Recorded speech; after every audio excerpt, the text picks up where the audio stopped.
सुप्रभात बच्चों, नाथ online classes में आपका हार्दिक स्वागत है। आज जो मैं प्रसंग को लेकर आपके सामने प्रस्तुत हूँ वो व्यवहारिक व्याकरण के अंतर्गत आता है। कक्षा 6 से 10वीं के लिए यह बहुत उपयोगी है, जिसका शीर्षक है समास। इसको अंग्रेजी में हम कंपाउंड भी बोलते हैं। तो आइए देखते हैं पहले कि समास किन दो शब्दों के मेल से बना है। इनके शाब्दिक अर्थ को जानते हैं। अगर हम समास पे विचार कर रहे हैं तो समास दो शब्दों के मेल से बने हैं। दो शब्द में पहला आता है सम और दूसरा आता है आस। तो सम जोड़ आस बराबर समास। सम मीन्स होता है पास और आस मीन्स होता है रखना, मतलब पास रखना। दो शब्दों के बीच जो दूरी है उसको अगर हम कम कर दें और एक नवीन शब्द को बनावें तो उसको हम क्या कहेंगे? समास कहेंगे।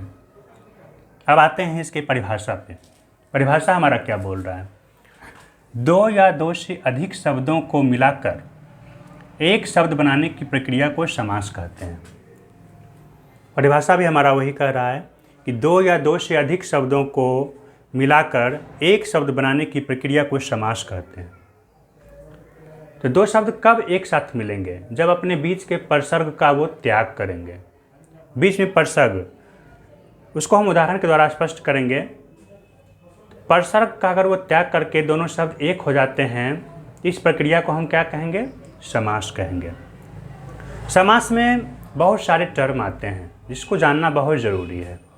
पहला है समस्त पद, दूसरा है सामासिक विग्रह।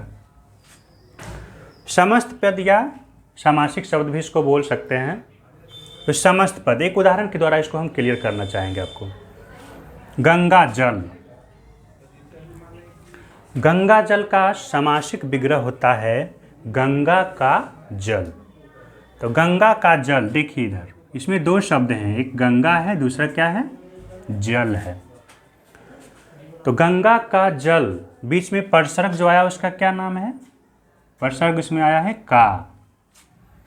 तो इस का परसर्ग की विभक्ति का लोप करके, इस परसर्ग का लोप करके, इसको छोड़ करके जब दोनों शब्द एक साथ जुट जाते हैं तो क्या क्या किसका निर्माण होता है? समस्त पद का निर्माण होता है। जब हम इसको अलग अलग कर देते हैं, दोनों शब्दों को परसर्ग के साथ जोड़कर दोनों को अलग अलग कर देते हैं तो वो क्या बन जाएगा? सामासिक विग्रह हो जाएगा। फिर देखते हैं यश प्राप्त। इसमें भी को परसर्ग आया है।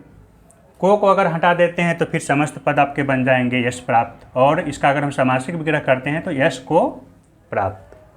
फिर नील गगन है, नीला है जो गगन। तो यहाँ पे नीला और गगन, यहाँ पे यश और प्राप्त। यहाँ पे कनक लता, तो कनक और लता। यहाँ महादेव, तो महान और देव। यहाँ पे आजीवन है तो इसका हो जाएगा जीवन भर। यहाँ है नीलकंठ, तो नीला है जो कंठ। अब देखेंगे कि जितने भी आपने समास विग्रह किए, सामासिक विग्रह जितने भी शब्दों का हुआ है उसमें दो शब्द आए हैं। तो पहले वाले शब्द जो आए हैं, गंगा पहला शब्द आया, तो गंगा आपका क्या हो जाएगा? इसको हम क्या बोलेंगे? पूर्व पद बोलेंगे। लिख देते हैं पूर्व पद। और बाद वाले जो शब्द आए हैं उसको क्या बोलेंगे? उत्तर पद। इसको हम बोल देंगे उत्तर पद।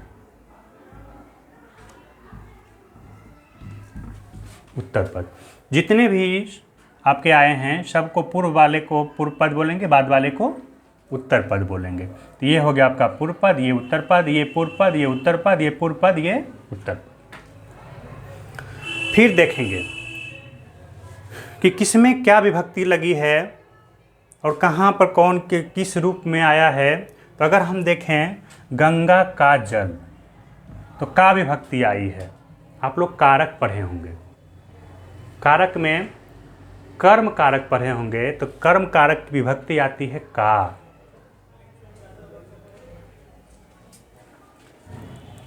एक मिनट। कर्ता ने कर्म को, कर्म कारक की विभक्ति है को, तो यश को प्राप्त, यानी कि यश को प्राप्त, यानी कि यहाँ पे कर्म कारक की विभक्ति का प्रयोग हुआ है। तो हम फिर इसके भेद की चर्चा जब करेंगे तो समास के 6 भेद होते हैं। समास के 6 भेद होते हैं, उसमें देखेंगे कि किस कारक में किस विभक्ति का प्रयोग हुआ है और किस विभक्ति का यहाँ पे प्रयोग होने से किस भेद में वो शब्द आएंगे। तो यहाँ पे का है तो संबंध का होता है। संबंध कारक की विभक्ति क्या होती है? का। तो संबंध का तो यहाँ पे संबंध तत्पुरुष का उदाहरण हो जाएगा। यहाँ पर देख रहे हैं को है तो कर्म को, कर्म तत्पुरुष का ये उदाहरण आ जाएगा। फिर यहाँ पे देखिए क्या है कि नीला और गगन, गगन की विशेषता को बतला रहा है। यहाँ पे गगन कैसा है तो नीला है।